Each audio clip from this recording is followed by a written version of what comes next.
اب تو ہر کوئی کہتا ہے کہ عیاشی بڑھ گئی، ہر کسی کی شکایت ہے کہ گناہ عام ہو گیا، لیکن کسی کو خیال کیوں نہیں ہے کہ میری بیٹی پردہ کیوں نہیں کرتی ہے؟ کسی کو خیال کیوں نہیں ہے کہ میری بیٹی پردہ کیوں نہیں کرتی ہے؟ اور اگر کوئی بھائی یا کوئی شوہر کہہ دینا پردہ کے لیے تو کہا جاتا ہے منہ بند کر، قید میں رہنے کی بات کر رہے ہو۔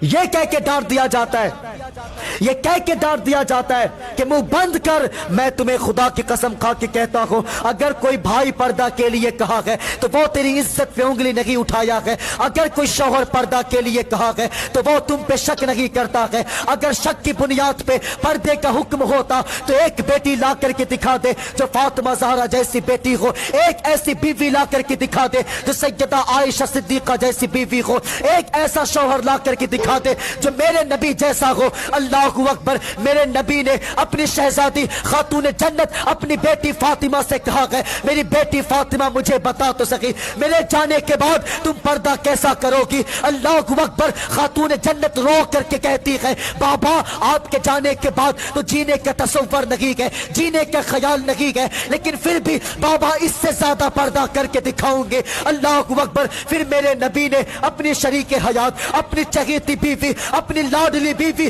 سیدہ عائشہ صدیقہ سے کہا ہے، یا عائشہ، کہا لبیک یا رسول اللہ، کہا عائشہ تم بتاؤ میرے جانے کے بعد تم پردہ کیسا کرو گی؟ اللہ اکبر۔ سیدہ عائشہ صدیقہ کہتی ہے، محبوب جو پردہ آپ کے دور میں کی ہوں، آپ کے جانے کے بعد اس سے زیادہ پردہ کر کے دکھاؤں گے۔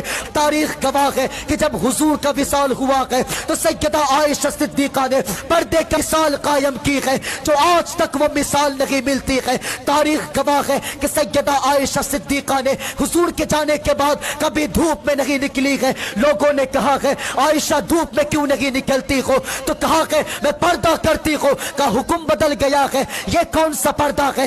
دھوپ سے کیسا پردہ ہے؟ اللہ اکبر۔ سیدہ عائشہ صدیقہ کہتی ہے، پردہ دھوپ سے نہیں ہے، پردہ اس سورج سے ہے، غیروں پہ جس کی نظر پڑتی ہے، غیروں پہ جس کی نظر پڑتی ہے۔ بتا، جب نبی کی بیوی کا پردہ ایسا ہے تو تیری میری بیٹی کا پردہ کیسا ہونا تھا؟